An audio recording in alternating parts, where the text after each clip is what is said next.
Welcome back to the news at 10. Let's cross over to Abuja now. Here's Ibrahim Adra. Ibrahim? Hello, Ijoma. A couple of...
And even within countries, the intensification of poverty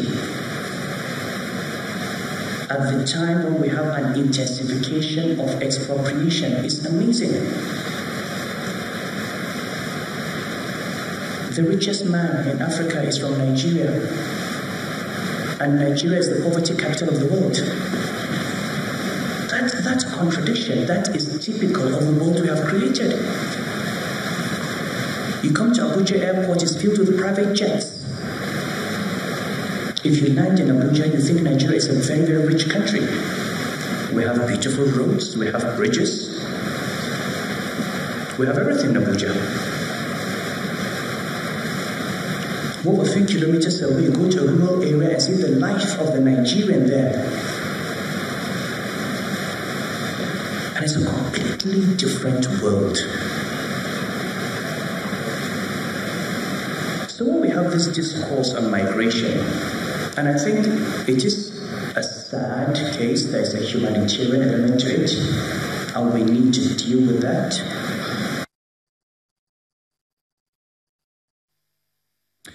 Let's return to Lagos now, where Ijoma is for more reports, including President Trump's renewal of threat to close the Mexico border on our foreign segment. Ijoma. Indeed. Thanks a lot, Ibrahim, for that.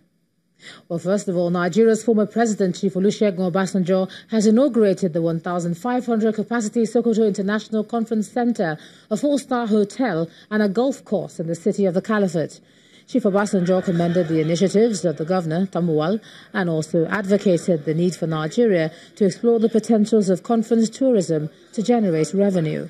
He described Sokoto State as a historic hub with quintessence and speciality deserving of such a project and economic value. There are many parts of the world where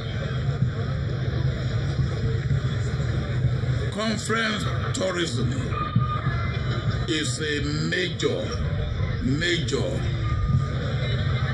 revenue earning venture of their economy. Those who come will not only come for conference, they will also come to learn about history, to know more about the uniqueness of the Caliphate and of the Sokoto State as a whole. The National Association of Petroleum Explorationists is pushing discussions on ways to catch up with trends in the oil and gas industry. The association says digital transformation and artificial intelligence are disrupting processes, enhancing effectiveness in many sectors of the economy. They disclosed this during the management session of the association's 36th Annual International Conference and Exhibition. Company executives, scholars, policymakers, this hall is not lacking in diversity, experience, or in expertise. The National Association of Petroleum and Explorationists is fostering discussions on how organic growth can be achieved in Nigeria's oil and gas industry, and what better way to do it than bringing together those on the forefront of the business. The Group Managing Director of the NNPC, Dr. Mikanti Baru, represented by Dr. Babatunde Adeniran, says there's a need for balanced and optimized production in the sector. Today, we are at a point whereby if we assume no reserves addition and maintain daily production of 2 million barrels of crude oil per day, we will surely run out of crude oil in about 40 years. That is the reality. Other speakers take turns to share ideas in the areas of data analytics, environment, and finance. Then the platform is open for more robust and interactive discussions, with panelists weighing in on issues confronting the oil and gas sector. The organizers say these conversations have formed policy framework over the years. A lot of the changes in the policy that you see today actually started from NAPE. I give you an example. The NCDMB in Nigeria Content Development Board was conceived in NAPE. Okay? The Marginal Field Act that you see today was conceived in NAPE. So there is a lot of initiative that we have made. When the oil price was about $10 years ago, and the country was in need of incentive. We worked with the government to come up with an incentive that attracted additional investment. We need to improve on the fiscal policy of the government, but also as geoscientists, we should not leave the governance or the policy making into the hands of the politicians. Geoscientists should be involved in drafting the policies so that we can make the necessary change as to increase the reserve of oil and gas in Nigeria. As the conversations continue in this forum and taken forward, stakeholders hope this platform is not only for geoscientists to share best practices, but also help in the overall business of exploration. One of Nigeria's indigenous manufacturers of food products, Erisco Foods Limited, has launched its new improved brands of tomato paste to the market. The company, which also introduced its Nagico 3-in-1 Gary Mix and Erisco Milk Cubes, says it's part of its efforts to contribute to job creation in Nigeria. It's the launch of improved versions of natural Erisco, Nagico and Nagico brands of tomato paste, product of Erisco Foods Limited. But first, the organizers hold a press conference to announce their new brand ambassador, Chioma Chukwuka Akpota. And both parties signed a contract to seal the deal.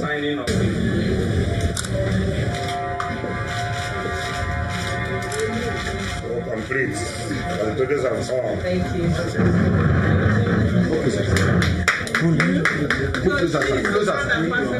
I am of the Made in Nigeria team, and I'm here to give my support in any way and any other possible way I can with my platform and, my person. Then the official launch begins.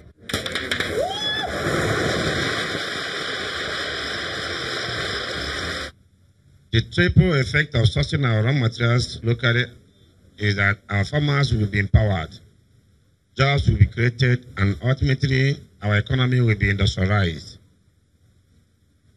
Our focus as a Nigerian, as a company at inception was to leverage on our success and use it as a platform to grow and empower as many Nigerians as possible with a view to create wealth and curtail youth restiveness. New products are also introduced to the public. We have a 3-in-1 Gary mix, we have a milk cube, we have a chocolate cube also, all from Erisco Foods Limited. Erisco Foods Limited began operations in 2009 and has since then shown commitment towards the empowerment of Nigerians. For the rest of the business news, here's Melinda Akinlami.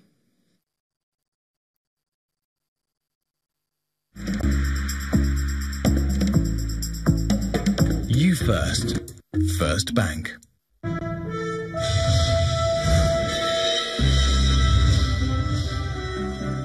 Many thanks, Ijoma. Welcome to Business News. The governor of the Central Bank of Nigeria, Mr. Godwin Emefiele, has cautioned commercial banks in the country against money laundering as the 2019 election approaches. Mr. Emefiele was fielding questions from journalists at the Monetary Policy Committee meeting in Abuja and advised the banks to abide by the set standards in lending to those who may be vying for political offices. We have had meetings with the banks and we have told them to be very careful and wary. Money laundering issues may arise, and having advised them to be very careful on money laundering issues, I believe they will be careful themselves, because they've been told that if they are caught on issues like this, that they will be heavily penalized. On lending, of course, when you say banks lending to politicians, banks have their risk acceptance criteria and all that. I don't think that the banks will do that at this time. Everybody must have learned their lesson, and I think the right thing is just for everybody to go about, conduct their business. But we as Central Bank are waiting behind and watching that when things go wrong or about to go wrong, we will deal with it as appropriately as possible. South Africa's central bank has increased its benchmark interest rate for the first time in more than 2 years as it sees inflation risk staying elevated. Reports from Bloomberg says the Monetary Policy Committee voted to increase the benchmark repurchase rate to 6.75% from 6.5% on Thursday. The governor of the Reserve Bank, Kaseta Kanyango, told journalists in the capital, Pretoria, that of the 6 panel members, 3 preferred an increase, while others favored an unchanged stance. The country's currency, the rand, firmed against the dollar immediately following the announcement of the interest rate hike. Renewed interest in banking and consumer goods sector lifted the equities marginally at the close of Thursday's trading session as total volume of turnover shares rises by 182.9%. Tosin Adesina has the rest of the details.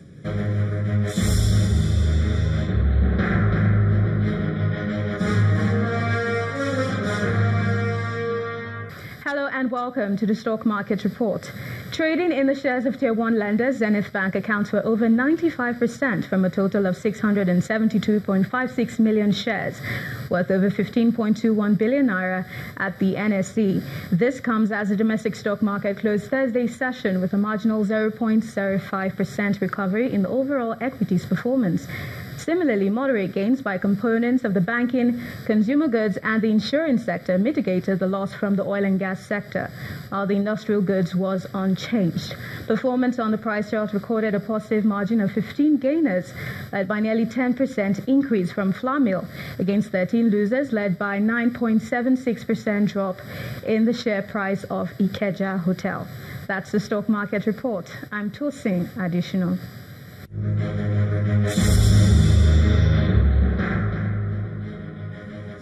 In the meantime, U.S. stock markets are closed today for the Thanksgiving holiday after mixed performance in Wednesday's session. But it's broadly negative finish for major European markets amid cautious investor sentiment over the Brexit deal, Italy's budget difficulties and wider geopolitical tension. Let's take a look at those numbers now.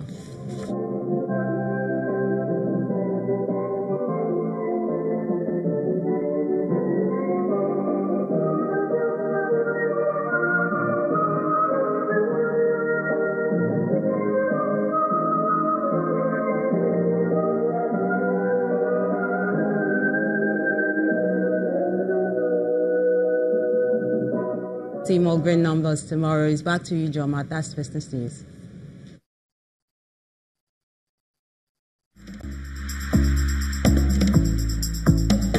You first. First Bank. Thanks, Melinda. Fingers crossed. Now, still ahead on the news at 10, two-time African Footballer of the Year, Didier Drogba, takes a bow after 20 years of international football. That's on sports. Just stay with us.